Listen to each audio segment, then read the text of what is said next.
online broadcast network, AFTERBUZZ TV. Over 20 million weekly downloads in over 150 countries, and your number one source for after-show entertainment.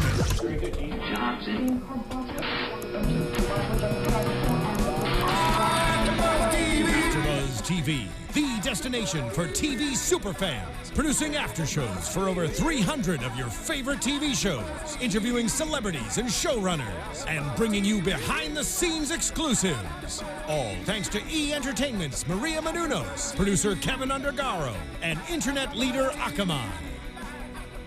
Now, let the buzz begin! Hey, what's up, everybody? I'm Derrial Christon. We are back for The Walking Dead Season 6. This time, First Time Again is the name of this episode. I have a very exciting panel today. Carle is joining me today. Hey, guys. Joyce Ajouri is joining me today. And our very special guest, you know him as Nicholas on Walking Dead, Michael Traynor is with us today. Yes. Buzz, after buzz, so buzz, glad you're here. Super excited to have you. Woo! Very exciting episode. Yes. I mean, you know, there's a lot of things that were going on, and your character, you know, you kind of changed a little bit on this episode. Yeah, I want to talk about nothing else besides Nicholas. It's all about Nicholas on this Let's episode. do it. I hear there were a lot of commercial breaks, some other stuff with Rick and Morgan, then Nicholas. And then Nicholas. Yes, well, we start off at the top of the show with gunshots, and we see the team with Rick kind of giving everyone a little bit of instructions for the show, or I mean, for the episode of what's going on. We have walkers outside of these, what seems to be like these semi-trucks that are laid out. Yeah. And it was a cool black and white effect that they were doing back and forth with the episode. It kind of reminded me very much of Sin City, even, like kind of gave me that a little bit feel. Oh, that's great. Yeah. Which is pretty cool. It And does lend itself to like a noir vibe. very There's noir elements vibe, of it, yeah. It's like some Art Deco thing going on. And it also helped that with all the little band-aids on it, Rick looked like Frank from Sin City, too. he did look Yeah. like Frank from Sin yeah. City. Yeah. Yeah. That's the picture you showed us. Yes. Right? Well, we find out kind of later on in the episode that the reason, you know, they kind of show this at the beginning with the walkers outside of the trucks and they're kind of maneuvering through the trucks is that the point is to get the swarm of zombies away from the camp, which is Alexandria. So we see that, we kind of find that out later on. But we also get reintroduced to Morgan, who's on the show, and we were excited about having that, you know, that scene come back on the show. What did you guys think with the way that Morgan was reintroduced?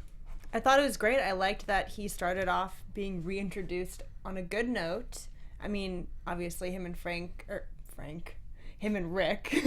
Sorry. they have a long history, so Yeah. I mean, he kind of established the title of this episode, which is like, let's treat this as the first time again. Yeah. I also like throwing back to the season finale last season. There was a little bit of internal debate here of whether or not that they actually killed Pete. Yeah. And they showed right up front at the start. It's like, oh no, they took him out, and they took him out in front of Morgan, which, you know, is pivotal to the whole "you don't know me anymore" story that's been happening between Rick and Morgan throughout the entire episode. Yeah. And it was also Reg was part of that as well. And then we see with your character Nicholas, we see a change with the reaction with Glenn, and we kind of see you guys bonding a little bit more, especially after you tried to kill the man, you know, right at the end of last season. But we see, you know, kind of a change with those characters. How is it working on the set this time, and kind of like seeing the transformation of your character for this particular episode?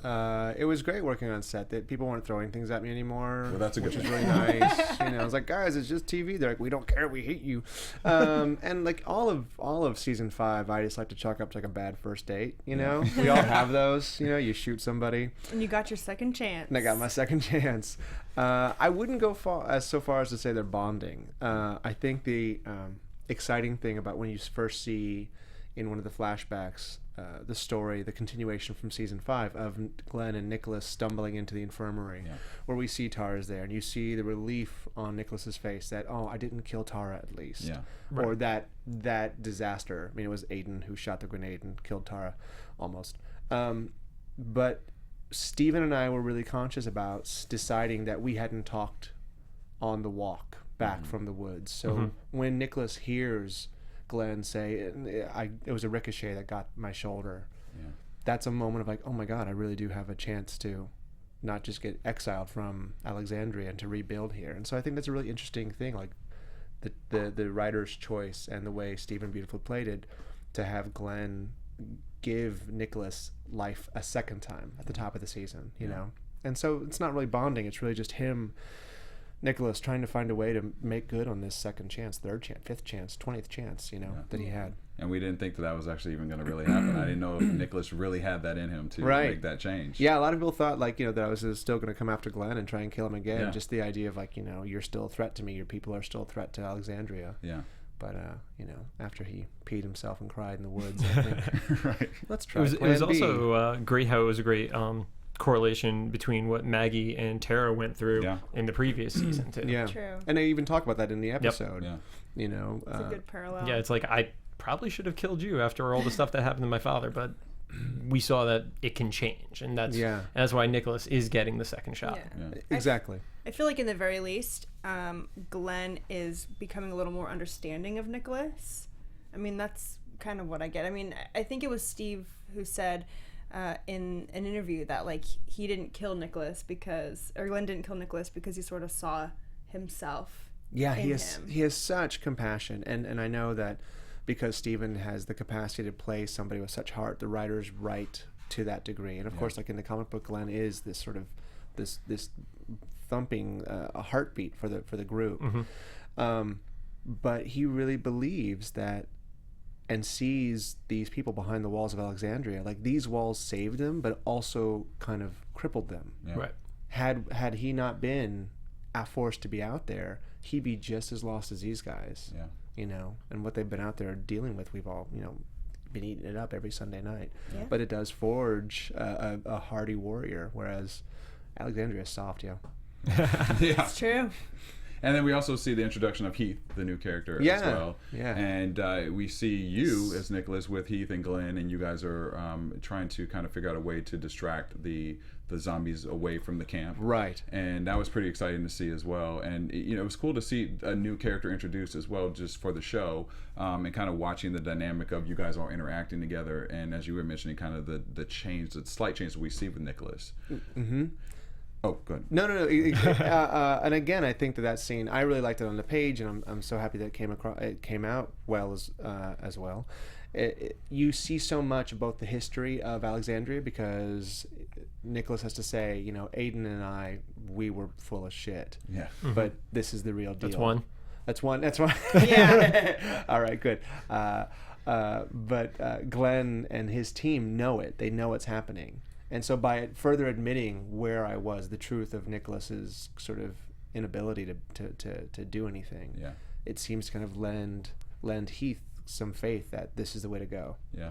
And then I get to kill some stuff. And you get to kill some stuff. Yeah. I love the tension of that scene, though, and it's just the greatest tease, I think, that's happened in the show, where it was the writers get you and have fun with you, because normally it's like tension, somebody has something terrible happen to him. This was build tension, let's get a good joke in there. And they actually got us. Yeah. Like, we turned and we're like, oh wow, they got me on that one. Yeah. That was a lot of fun to play. We were all playing it so tight too, because you never laugh, you never smile, you never have those little moments like a double take. What? and they're like, no. Greg Nicotero's like, no, you should be expecting to hear something, and then you turn and it's not there. And I did it once. He's like, Michael, we're not on a sitcom.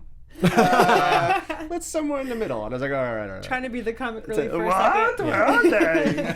We're not playing this like it's 2.5 Men. Exactly. What I find interesting too is the pairing, because now we see like Abraham with Sasha in the car for this. We also see, as I mentioned, you with Glenn and Heath, but then we also see a lot with Rick with Morgan as well. How do they go about kind of pairing the scenes on the show? Because I think that's really something that's important that we see when we're watching episodes. We all draw straws. Oh, okay. Yeah. That makes There's no total scientific. sense. There's I thought no it was just sense like of spin the artistry. bottle. No, that's for the after we're done filming. Exactly. Hey. That's the rap party. You want to know about some AfterBuzz? Watching That's what it it's all behind the about. scenes. AfterBuzz. Best DVD extras ever. Mm-hmm. Yeah, the pairing is really interesting in this episode so far. I think it might continue on the rest of the season. Yeah. It'd be cool to see how those relationships develop, because we haven't seen much of, the pairings of the characters at all. So to see their dynamic would be really cool. And that's just it. That's what's so exciting. Like, again, I speak as a fan of the show.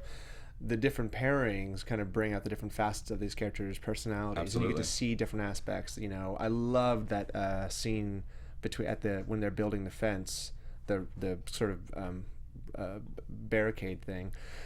I have a lot of specific technical words for all the things I say. The curve in the road. The curve in the road. The barricading curve in the road. I loved between Carle and Morgan, where Morgan sees into her. Yeah. And she's so undone, startled by that, by his ability to perceive the truth of somebody. Because she's fooling everybody else in Alexandria. Yeah. But he saw, right. He saw right through it. Well, it makes sense because, he even says, I've killed, you killed, we're all killers. So he's one of these people that isn't going to take everything at face value, because he's had people who've probably come up to him and looked like they were going to do right by him and then turned on him. Like what we've seen. And then, it's like, I know that you're not exactly what you're showing off to everybody else. And he's the first person to call her out for that. Yeah. She's like, how do I act? How do I respond? I don't know. Yeah, she went off and baked some cookies or something. She's like, I don't know what to do. And then we were talking about kind of the comedy and a little bit of comic relief in the show, because we even have Morgan talking to Michonne, and he says, did you take one of my protein bars? You always think that there's always one peanut butter so left. Funny. Yeah. I don't know how to pronounce her name. Is it Denai or Danae? Denai. In an interview, she was like, it's the freaking apocalypse. Like, if there's one last peanut butter protein bar, she's like, I'm going to take it. It's true. Good on Michonne. Morgan I would do the same thing. He also did a stab Rick at the time. So, stabbed Rick, we knocked him out, and steal a peanut butter. Yeah. It all makes sense. It all makes sense. And then we see Derrial riding his motorcycle, being badass Derrial always, with the herd of the walkers behind him. It's like, that's like some weird sound effect that we have going on right now. I think it's a plane flying over. I thought it was the Walking Dead. I thought it was the Walking Dead herd walking and as right a special behind us. guest star, AFTERBUZZ, it's the herd. The Kool-Aid Man their way through here. Our engineer wrote, it's a herd. It's a herd. on the computer screen. That's hilarious. Yeah, but we see, obviously Derrial on the bike with the herd behind him, and kind of like that they're trying to maneuver the herd away from the camp, as we were mentioning. And then we see Ron asking Rick where his dad was buried, which was that moment where, it was interesting to see Rick, how he handled that particular situation too. And when you guys were watching that, were you thinking that, Ron, I actually thought Ron was going to maybe go after Rick a little bit more in that scene than what he did. When he was standing over the pit and watching the herd that was down there, I wouldn't have put it past him to try to give him a push or something. That's what that's what I was saying. Totally could see a kid, if he's distraught enough to leave the safety of Alexandria to go find out where they're burying his dad, I could see that kid easily taking that one step further. Yeah. I mean, I don't blame Ron for wanting to see what they were going to do with his dad's body. Yeah. But yeah, I do agree that he's damaged enough to make a decision like that. And though it would be terrible for the show, I think it would be pretty true to what he's going through and to who he is at this moment in the show. I like, though, that they use that as a moment to soften Rick. That he is in this brutal, unrelenting leader. Will do everything he needs to do to make Alexandria safe, and then he relents. He realizes that we are human beings, and he buries, picks up the shovel and does it to give honor to this kid's dad, who had a bad night or two. Several. Ron is also probably really close to Carle's age, so I don't think Rick would have it in him to not help him or to not teach him how to survive and be able to live out there if he has to. So he would treat him just like he would treat Carle. I wouldn't think that he's doing it to be malicious towards Ron or anything. Yeah, it's not a sins of the father scenario. No. He can't be blamed for the stuff his dad did. No. And it took Ron's dangerous action to kind of jostle Rick into realizing exactly I can't punish him. Yeah. There was a scene they cut out, though, that I really loved on the page where Rick was shoveling and digging the hole for Pete. Thanks. And he was asking for Ron. He was asking Ron. He's like, so what does your mom like? Is there anything, is she, what kind of music does she? I'm just kidding. That scene never happened. Oh, wait a minute. That was good. You definitely had me for a second. I'm glad they cut that scene. Thank God they cut it. Yeah. But real quick, speaking of Ron, I don't know, I think in one of the flashbacks we saw Carle and the young girl. What's Enid. Her name again? The character's name, Enid. Yeah. They were sitting on that platform, and was it Ron that was creepily staring, watching them from the side? Back in season in the flashbacks. Oh, he saw the burial where they weren't going to bury Pete in with the the grave inside the walls, but I didn't notice him in that other thing. Because when we saw it today, when we saw Enid and Carle sitting on that platform, there was a figure in the background, and I thought it was Ron because it was right after Ron had walked out of his house. I totally didn't see that. I don't know. You have to hit us next time and let us know. Yeah, slap us next time that happens. Ron sighting. This game sucks. Take a shot, Ron. Ron, take a shot. And we also have... we can't do drinking games. You and I have determined that would go badly. We could. It'd be a really weird after show. Next time. I want to come back for that show. Yeah, listen, you can come back every week. All right, good. We see also Maggie reveals to Tara that Noah is dead, and that your character actually was, the reason for that. I know. For shame. I need a bigger microphone to hide behind. I know. But it was a cool reaction to see Tara actually. You saw how much Noah was really needed in the camp and wanted in the camp, and so that perspective of seeing her reaction to that was a cool scene in the show. And then we also get introduced to Carter, who is skeptical of Rick's overall plan for everything. And there's always got to be one guy. There's always one guy, in every season. And then we later on, as either you liked Carter or you didn't like Carter, but we see him later on talking about his plan to kind of overtake Rick and maybe even kill Rick. And to his demise, he is bitten by a walker later on in the show. Note to self: don't be a skeptic in the zombie don't be apocalypse. a skeptic, because that will necessarily might determine your death on the season. Once you decide to follow Rick, literally follow him. Don't go first. Yes. Yeah, absolutely. And then we have Morgan, as we were talking about Morgan with Carle. He's kind of expecting or asking her if she's a cop. We have Sasha and Abraham, who they're driving in the car trying to get the herd away, and we see kind of Abraham go a little rogue. He jumps out of the car, he goes running in the forest, and he's killing walkers. And you see Sasha's reaction, kind of like, what is going on? Yeah. I feel like she shouldn't be judging anybody. Nah. the stuff she's done, she shouldn't be judging right now. Right, sleeping in a bed of walkers. Yeah, But I interestingly don't think that she was judging. I think there was this moment of these two who are the characters who are suffering the most from like PTSD. Those are the people who have to like really deal with the fact that Abraham feels alive in battle, and seems to feel ashamed about that in some respect. And then Sasha is trying to find some peace by going further into the fray. I love the pairing of those two. Yeah, I think it's gonna be like explosive and awesome. As we go along in the season to see what they do. And I love that moment though of Abraham just going, I'm in my element. He needed it. He needed it. He needed to do that because he's been pretty.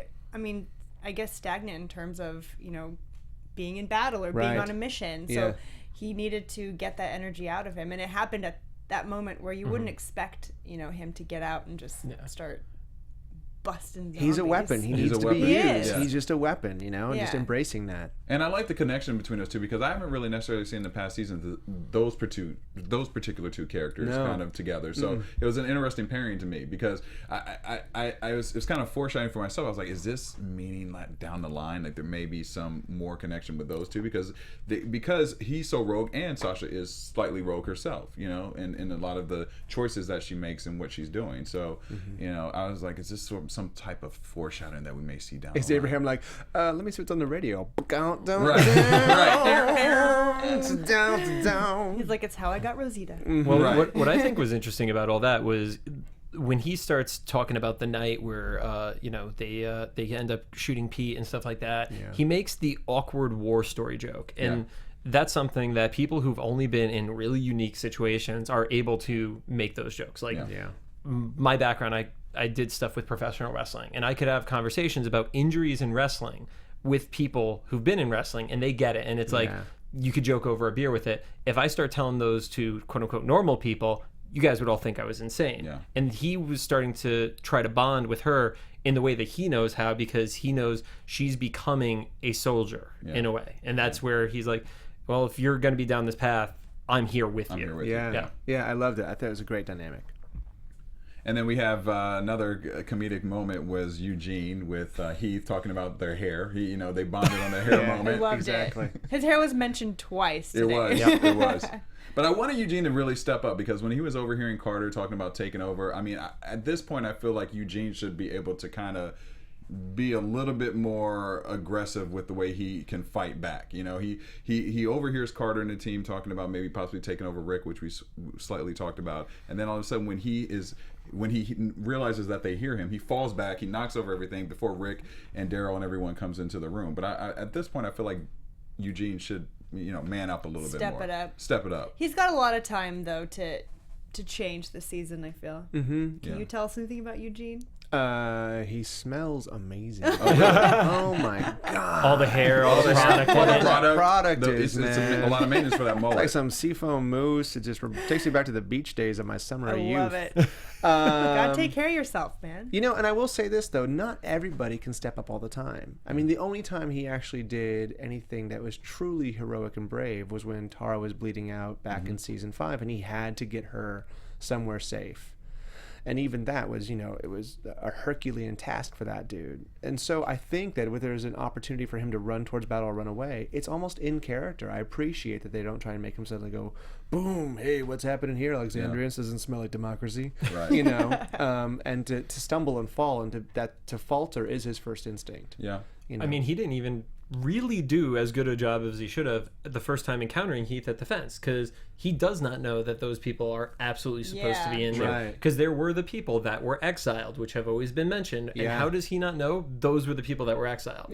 So he still could have screwed up pretty big time had they been the wrong people. But also, why wouldn't Heath be a little more understanding of Eugene asking those questions or questioning whether or not he's a resident? I mean, if I were Heath, I'd be like, all right, I can respect it. I mean, it's a scary world out there. He was clearly out there. Yeah. He knows what's going on. I don't know if he's encountered other people who have treated him poorly, but, you know, I don't blame Eugene for being, you know, questioning. Well, I think he should have been stronger about it. He should have been, Corey had just gotten done filming Dr. Dre and Straight Outta Compton, and so I think he still had some Dre in him, and he just don't fuck with Dre.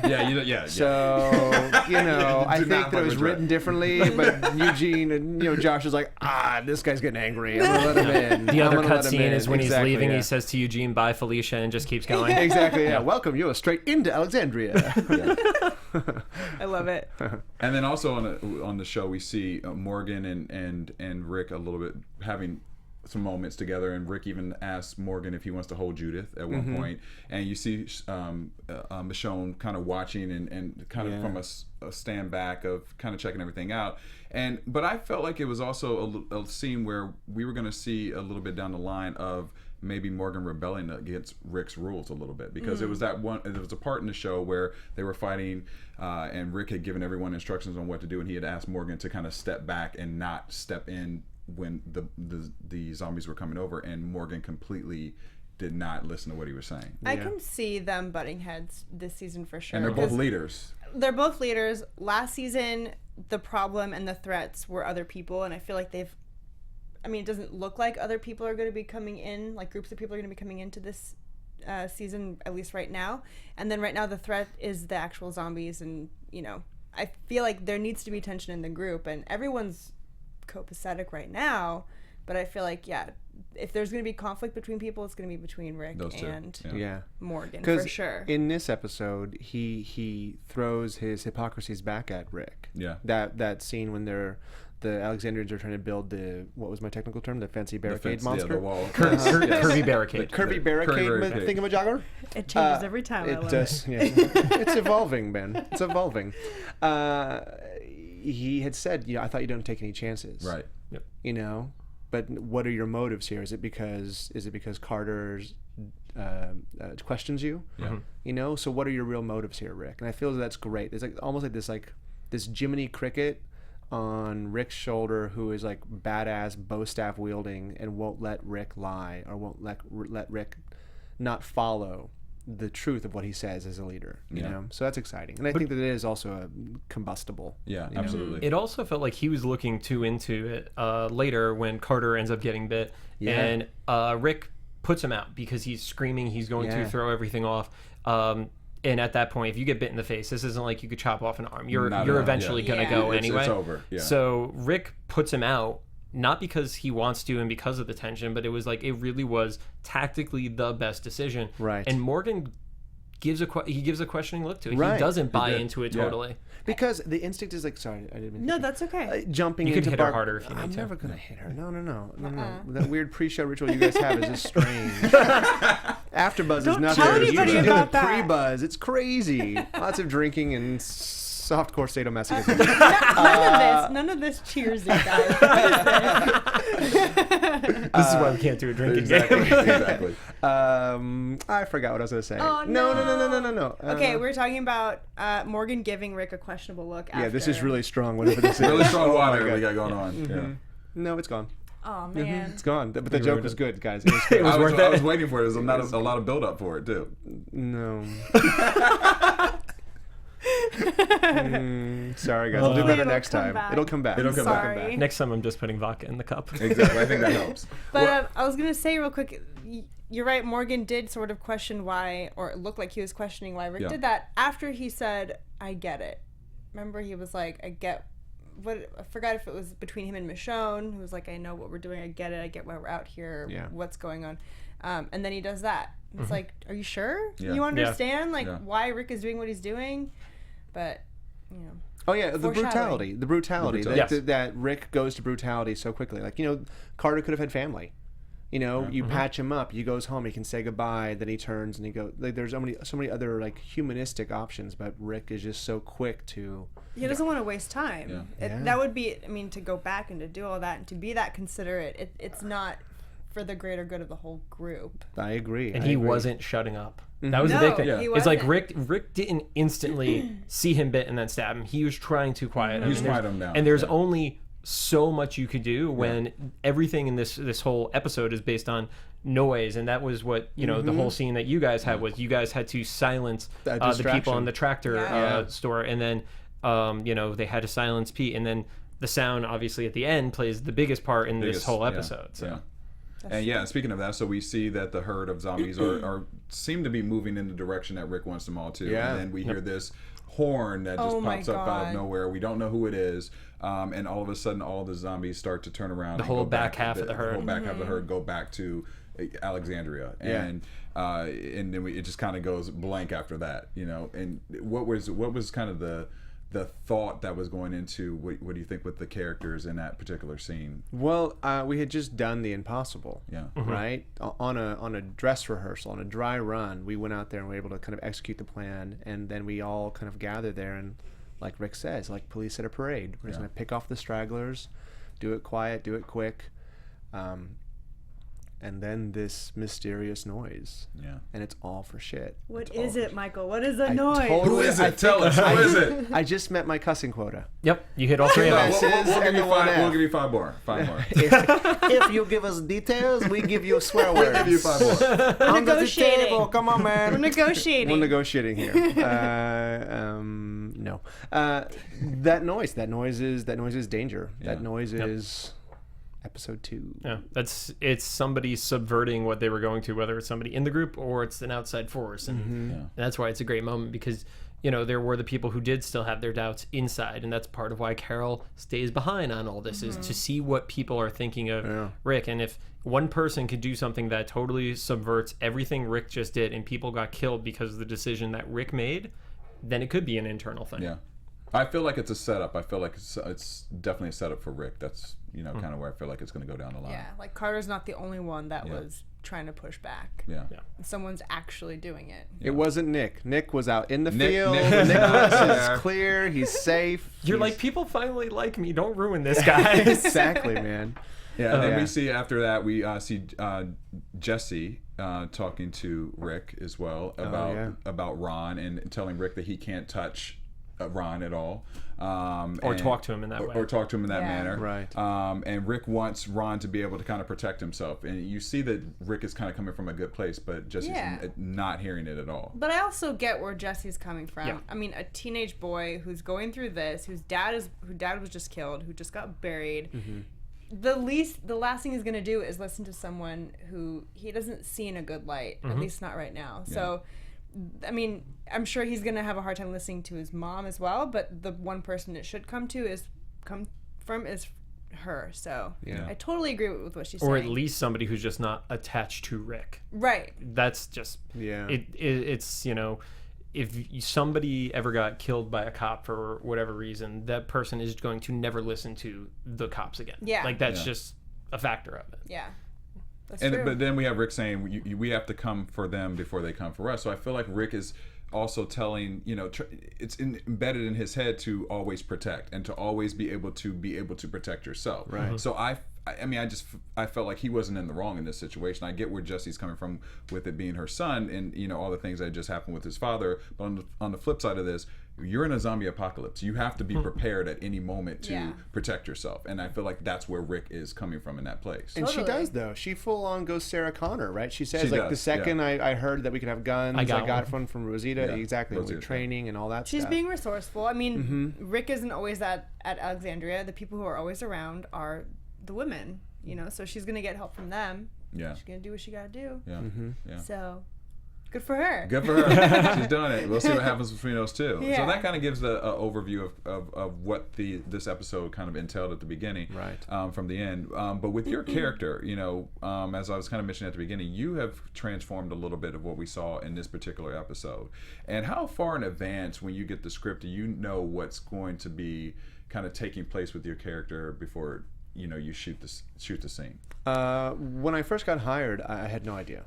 Like, I didn't know if I was on for... there was a guarantee, but people have been, guaranteed 3 episodes and killed in 2. Yeah. And they just get paid for the third? I think so. I'm not sure of the contracts of that, but I think that they'd have to. Exactly, yeah.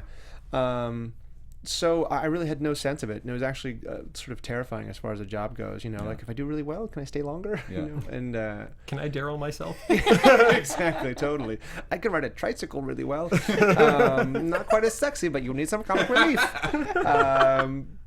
So then with season 5, I just knew script to script. I'd get the script and I'd read through to the end. Everyone reads through to the end. If like, do I survive? Right. It's always a surprise, right? I mean, yeah, because I heard there's like a table? phone. Is there a mysterious phone call that they were saying that happens to the character? But I think you have to kind of be there for a while before the phone call comes. Like you have to earn the phone call. Like you have to be at least 7-8 episodes before. Otherwise, they're like a recurring. I think that like whoever the producer is on set that day will go like, "Thanks a lot, you've been really good. This is where you die." And I'm like, what? Thanks. By the way, put down that Twinkie. You're no longer part of the show. You lose all that amazing craft service. Exactly. But there was lobster today. Yum. Yeah, totally.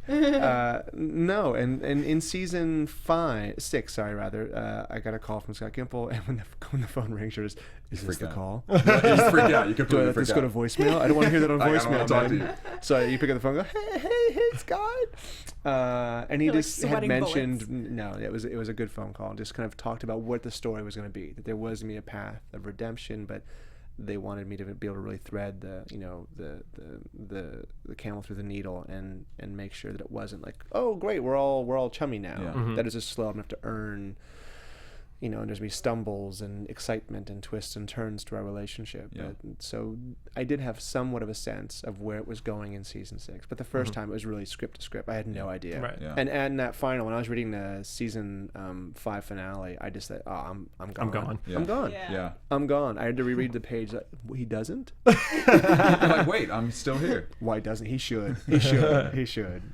And Robert Kirkman says that this is the most intense season of all the seasons. Yeah. And kind of what can you tell us about that in his meaning behind that? Well, I think the scale. I think that the scale and the intensity, we have our heroes that we love. Like I say, as a fan, I speak of as a fan, who have gone through 5 seasons of hell. Yeah.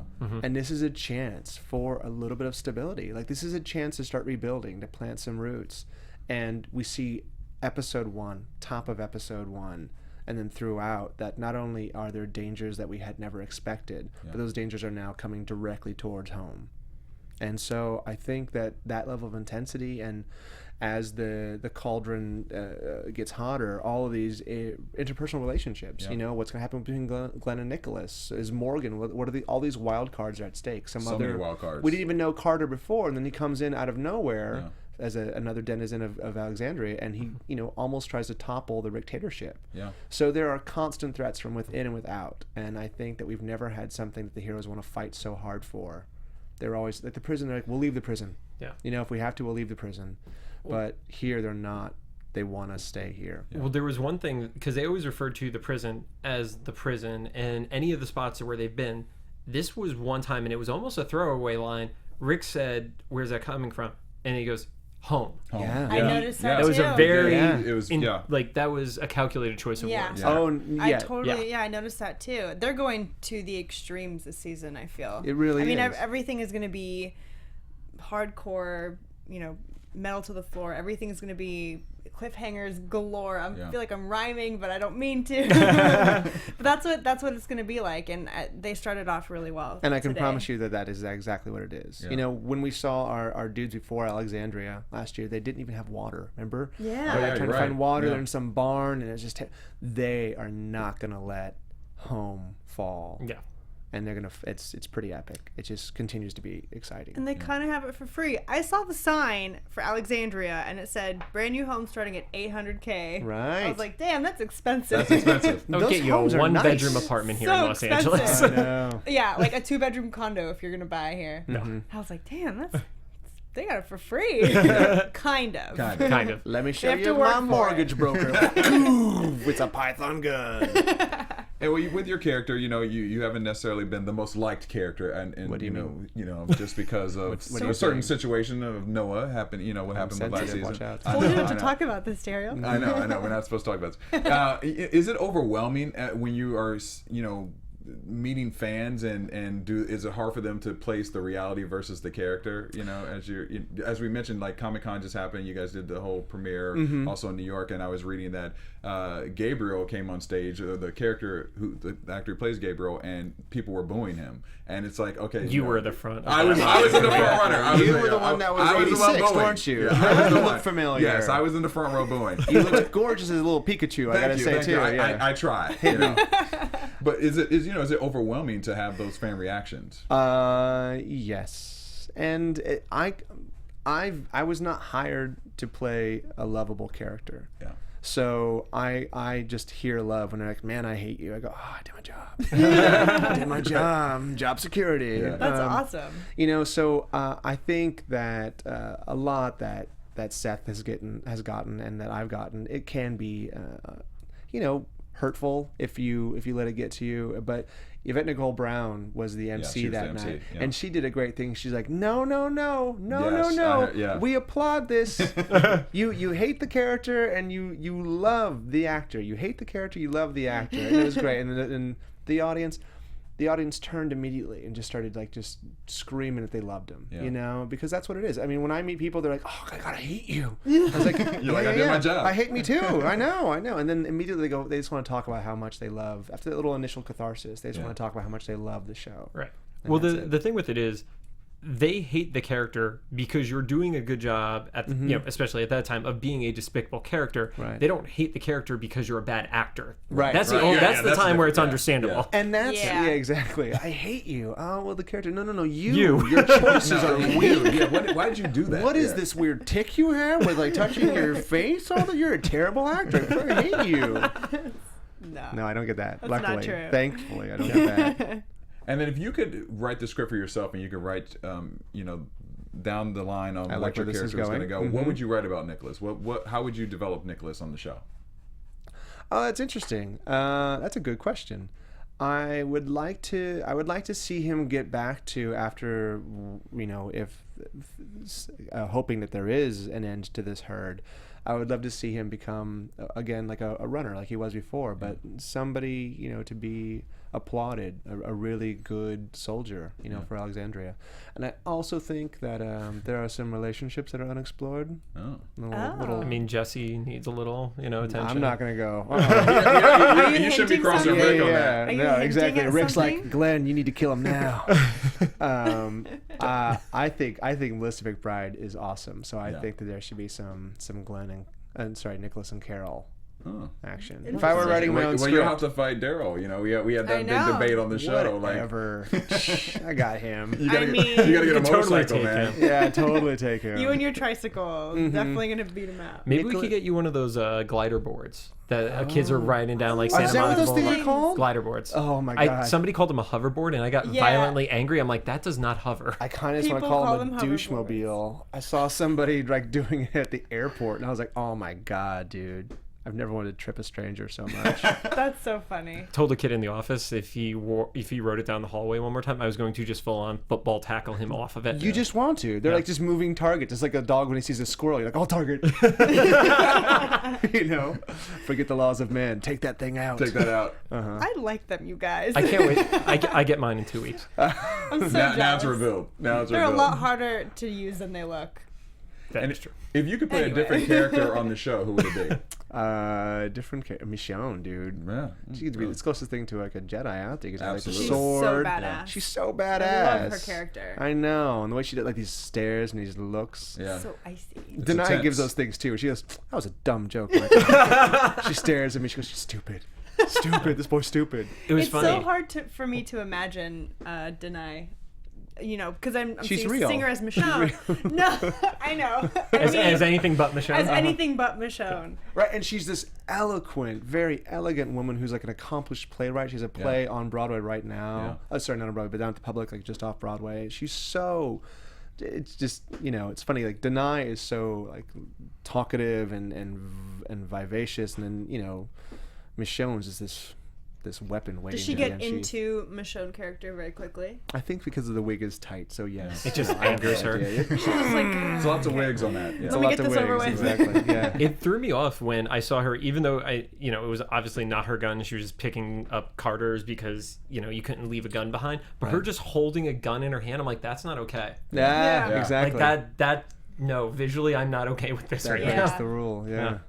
But she didn't shoot it, so it was okay. She didn't shoot it. And then who have you grown very close with on the set? I mean, I've heard it's very warm on the set. Yeah. Outside of what we see with The Walking Dead, but it's a pretty cool set to be on. Who have you kind of attached to on the show? It's fun because when I first got on, there was a bunch of us Alexandrians, and they had us all at the same hotel, deep in the woods, sort of like The Shining. But it was lovely, the great accommodations. But so.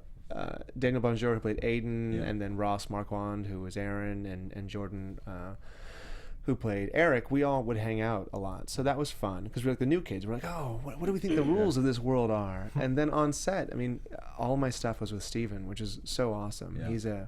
He's a very kind of professional and caring guy. And he's not, we weren't joking around a whole lot. There was funny times, but he was just so dedicated. It was really exciting to kind of see that level of dedication season 5. Yeah. Acting is a strange game, and people get on season 2 and 3 of a show, they're like, oh, this job again. And there is none of that there. And I saw that as an example from Andrew Lincoln comes to set every day, and he just gets beaten up on this show, and he comes and he brings 110%, and Steven also 110%. So I had to up my game for my normal, like, 65% okay? You're like, is that cool? I'm just standing around going, You're like, I believe in this. Yeah. No, it's cool to hear that everyone comes in believing the show as much as they did from day one. Yeah. And it's true, like the thing, like with the day that Noah was killed, everyone came to set. Everyone who could, came to set. They weren't working that day, but they all wanted to see it and experience it. So there's this honoring of your time there, and this is your time to go, and we have dinners when people go, and that's cool. It's really like it's one of the best gigs I could ever imagine.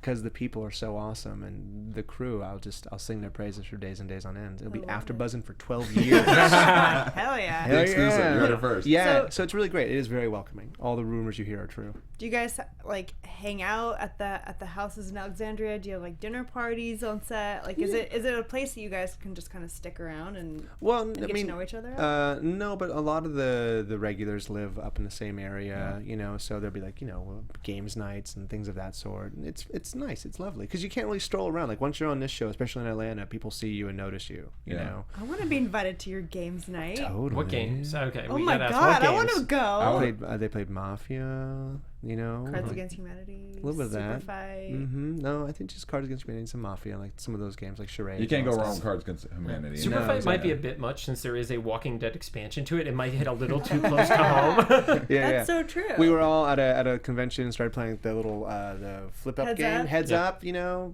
after a few glasses of wine, you know. It was So great. fun. Yeah, they're lovely people. It's really cool, and because those who've been on forever, Andrew and Stephen and Denai and Norman, and because the producers are really protective of it, it remains this kind of cool club to be part of. I gotta say, like, no matter what other gigs I may have down the line, this is something that's really special, and it's because of the people, you know. And then I read that you know, you obviously have a lot of scenes. That was a great tear moment. Yeah, that was a tear moment sound effect. He's close up. Yeah, I think I see it falling on your eye right now. Digitally. Yes. And you and Steven obviously have a lot of scenes, and I heard that there was a little bit of a slight mishap on set where he punched you or slapped you in the sense of like when you guys were in a fighting scene. Yeah. Mm-hmm. And you know, how physical do you guys get on set when you were having your scenes? Well, that was one of our first fight scenes. Like after I just run away from the revolving door, and he pulls me out of the van. It was just a rehearsal, and he throws me to the ground and tags me once, and he totally made contact, and my head hits there. And it swelled up immediately. It's like this big, like, you know, big egg there. And he's like, "Oh my God, I rookered him. I feel so bad. I rookered him." It's a great term. Michael Rooker is a really aggressive actor in a fun way. He really wants to make sure it's real. So, but after that, I felt like, oh, I'm part of the gang now. I've been hit. And so for every other fight scene that we had, Stephen and I just kind of said, we'll just go as much as we can, as hard as we can, in order to, you know, not hurt each other, but we wanted to really make sure that the fights looked good, that we had to sell this animosity and this sense of like we're fighting for our lives. So much that the stunt guys were cool with like us just doing all of it. Yeah. So it was really exciting. And for actors, we're wimps, man. We are wimps. I don't care what actor you are. You're a wimp. So when the stunt guy goes, no, that looks good. You guys can do it. We're like, oh, I feel particularly manly today. And I do it in that voice. And so they're like, maybe not, man. Maybe not. Stop doing that right maybe now. stop doing that voice right now. Yeah, exactly. That's hilarious. And what do you think of Fear of the Walking Dead? I mean, there's, you know, obviously it did really well. And they're saying next season is going to be on a boat, which we kind of briefly talked about. We're on a boat. We're on a boat. But what were your thoughts of this season? I love slow burn television. I think it's exciting. I think it builds this tension. I think that they had a huge, they had a difficult task in that millions of people have been following The Walking Dead. We know the rules. We know the world. It's like the worst case of dramatic irony ever, where the audience is that much smarter than every character in the TV show. And yet still it was compelling. It was cool. And then I just knew that those guys, Robert Kirkman and Nicotero and Galen Hurd, they would be smart about where it went. And I felt that the 6th episode, going on a boat, was awesome. And it completely, like, everyone's gonna be thinking until the next season of that, what else can happen? Now we're on a boat. All the imaginations are roaring. And I think that that's the job of those first 6 episodes. You know? And then what can you tell us, maybe, I know you can't reveal a lot, but what can you kind of tell us about the remainder of the season, what we're going to see with The Walking Dead? Just the dangers that you see, both interpersonal, the dangers we've seen in the past, and the threat of this herd, this concentrated biomass of death, is something that is going to be a real threat to everything that the heroes we love hold dear. That was one of the best sound clips ever. Concentrated biomass. I know, that was pretty cool. Death. Yeah, that's amazing. I like that. That's a great sound clip. We may use that at AFTERBUZZ. Sure, totally. Yeah. I'm gonna write a B-grade horror movie with that. Why B-grade? I'm not that good. Okay. And then I know you have other projects coming out. You got Needle Stick, Jukebox. What can you tell us about those projects that you're working on as well? Needle Stick, it's a fun little psychological horror thriller. Takes place in a hospital. It was a lot of fun. It was shot in Detroit with a lot of the crew from Detroit. Some of the tax incentives there, and so it was a really fun experience. I went there and ran for mayor of Greektown. I didn't win, but it was a fun time. Lance Henriksen is also in it, who's just awesome. We know him as like Bishop from Alien. A bunch of other movies. This grizzled, kind of deep voiced. He plays a questionable doctor trying to do things to human beings that maybe you shouldn't do. And so very Human Centipede. Yeah, that's exactly what I just thought of. So it's exciting. I haven't seen the final cut of it, but I know I had a blast filming it, and I'm really excited that film can be something to help generate some economic development in areas. So it was cool. It was really fun to do. Yeah. I actually want to know what your audition. No. Okay, yeah. Damn, shut down. No more questions. No. I answer no more. What was your audition for Nicholas like? Oh, Did you have to do anything? Because you didn't know that you were. It was the character was Nicholas. No, they use fake sides, Oh, okay. audition like scripts, and they use fake names. I just knew he was a guy who was like a weekend warrior who heard some stuff going down, and then his buddy runs, and it's a moment of does he decide to run towards the fray or away from it. So they wanted to see, I think, within the audition material, can somebody hold that dilemma of do I go towards the fight or away from the fight? And, a sense of bravado up front in the scene, and then, some cowering and some indecision under pressure. That was basically the beats of it that I remember. And that ended up becoming Nicholas, so that was my audition, and I just put it to tape and sent it off, and then I got a call on my anniversary last year. Oh, nice. That's It was really actually, cool. and I said, honey, this is the best gift ever. Yeah. I got you a card and some flowers. She's like, I got you The Walking Dead. So, it was really exciting. And do you think that you, Michael, could survive a zombie apocalypse if it happened here in LA? I say Atlanta, or wherever. Or wherever. Wherever. Only locationally specific. Yeah. Above a certain altitude, no, I'm dead. My plan is stop off at Walmart, get some shotguns, head to Costco, and make alliances with anybody who wants to be in the Costco. Yeah. I'd be like, do you have a Costco club? Sorry, club card. Sorry, you can't go. Sorry, you can't be part of my team if you don't have a card. Sorry. If you weren't a fan before, I don't care what's happening in the apocalypse, man. It's loyalty, dude. But yeah, I'd hunker down at a Costco and defend it to the last living breath. And what would be your weapon of choice? Gardening shears. No, just kidding. Go ahead. Yeah. That's Well, actually, that could work. I don't know. They start to get clogged. I feel. Yeah, Let they me might get- get wait, let me clunky. get the Yeah. neck, let me Yeah, get but you can stab. You can do a lot of stabbing. Moving. All this shambling is hard to. People don't care. Shotguns. I like shotguns. Yeah. Spray a lot of people. Hit a lot of people. No bow and arrows, huh? No. Nobody would get hit. Guys, exactly. Did you have to go through some sort of training to know exactly how to hold the gun right, or I had any in sort past of weapon gigs. that you're going to be using? I had in past gigs, again, a stunt guy come to me and go, listen, that's not how you hold a gun. I was like, oh, really? I'm not supposed to do this. What do I do? Yeah. No, it goes this way. Oh, that makes it much more effective. And so coming into this one, I was okay. But even still, some of the new guns, just the mechanics of it, and the prop guys are so good about this is how you do it. And you're like, oh. You're like, what? Yeah, I want to do it that way too. I stumble and fumble. Yeah. Part of all my good. charm. It's cool. Well, we have to wrap up soon, but we No. want to move on to some news and gossip that Yeah. Joyce has for us. Do you have really a quick. few things to say? AFTERBUZZ TV News. All right. So I know that this isn't exactly new news. It was reported back in July. I read that Alana Masterson, who plays Tara, is expecting her first child, and she was pregnant at the premiere on Friday. She was. Super pregnant. Yeah, uber pregnant. Uber, yeah, uber. exactly. Correct. And also, I learned that the actress who plays Sasha was about 8 months pregnant in the scene where she was sleeping on top of all the walkers. Yeah. Yeah. Also, Scott Wilson became the first inductee into the Walking Dead Hall of Fame, which just got established. He played Herschel. Yeah. So he's the first character to be, or the first actor to be in the Walking Dead He Hall was of also Fame. pregnant. Was he? He Yeah. carries it very well. Yeah, he does. Only 3 months Everyone, pregnant. everyone on the show is just getting pregnant. It's a friendly show, guys. It's a friendly cast.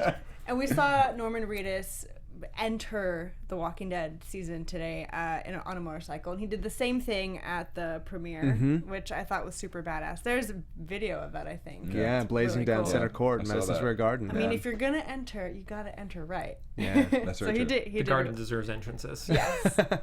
And this is just something that I thought was interesting. In the first 6 episodes of this season, we're going to see more zombies than we did in the entirety of last season. Wow. So Yeah. there's last season there was 967 zombies. Okay. In the first 6 months or first 6 episodes, we're gonna see over 2,500 zombies. Wow. yeah. Yeah. The scale Which is we awesome. already saw probably more zombies than we did last I mean, there was season probably tonight. 1,000 in that Yeah. episode. I think it's like Yeah. 800 and something, or like 800 or 900. Tonight? Yeah, in the pilot, which is it's an ungodly amount of zombies. Yeah. And then the digitally enhanced, where there's just thousands and thousands and thousands of them. Yeah. Yeah. So again, testament to the fact that this season the threat's going to be back on the it's going to be the zombies again and not other people. So wow, it's pretty crazy. Cool. Yeah, that's kind of all I got. Is there anything that you want to add to that? News and gossip about The Walking Dead? I can't, man. They'll kill me. I was gonna say, I can't. Well, we do know that AMC is launching the official Walking Dead game for iOS. Oh, So yeah. that's coming out. They're teaming up with Next Game, and it's an official mobile game. So and they said that Daryl's going to be one of the key characters in the game, and also Michonne. So go get that and check it out. Do it. We're going to move on to some predictions. All right. Woohoo! And now, your AfterBuzz TV Oh, yeah. predictions. Seizure warning. Seizure warning. Sorry, if you're watching this, it's a seizure warning. I hear the rave music in my head. This rave is awesome. So, the wolves are the reason for the horn going off, Right. and that probably isn't going to get revealed until. And it's going to be another separation issue, and that'll cause even more trouble this season for them. I got to ask you, what is your prediction? What can you Well, tell I'm worried us? about that prediction. Nicholas has separation anxiety, man. But can I go with Papa Glenn? Is it because I'm on point? Ooh. I say nothing. People are just going to keep rewinding that shot. Prediction is that Nicholas wins the apocalypse, guys. I like It's very it. optimistic. I like I it. like that. Yeah. I like that. We'll have his day in the sun. Is that a cheer or a boo? I can't tell. I think that was a cheer. think it was a that's cheer. It was a cheer. Yay. Yeah, it's like a yeah. Yeah. I think that I think I agree with you, Joyce, that Morgan is going to cause some type of chaotic kind of threat, I feel like, to Rick down the line. And I think Ron is going to somehow come after Rick. I think there's going to be more with him I think that happens. I think Ron is going to be troublesome too. But it would suck to have Morgan and Rick sort of split up after, Rick handing Judith to him was sort of his way of saying, like, I trust you again. Yeah, Like, but I feel like that was some weird foreshadowing. Haha, just kidding, audience. Right. They're not okay. Right. I don't know. I do think, jumping on the Ron thing, I do think there is going to be a scene that was really similar to the comics where when the town does get hit, there's going to be a moment where Rick has to do something, and it's going to come between saving his own son and saving Ron. Yeah. And I mean, that in the books, that was a really crazy scene. Like I had to put the book down for a minute. I was like, wow, did that really just happen? Yeah. And I don't know, there's something about this kid that I think that's going to happen to him too. Yeah. All right. Well, we'll see very soon. Michael, where can fans find you on social media? At Traynorland, at TRAYNOR land, across all various social media platforms. Hey. Joyce. Hey. You guys can find me at Joyce Ajouri on Twitter, Instagram, and Snapchat. All social media platforms. All social media platforms. All social media, The John Carle, and also the YouTube channel Whiskey and Waffles. You can find me at Derrial Christon on Twitter, Instagram, and Facebook, and also on our brother network, Black Hollywood Live. I was like, brother network, Black Hollywood Live. So thank you for tuning in to season 6 opening episode for The Walking Dead. Michael, you were a blast. You got to come back. Okay. Yeah, Come back every week. Okay, every week. And do predictions with us. All right. Every less week he just alcohol next time, And less guys. alcohol, aka water. But everybody have a great AKA week. Stoli.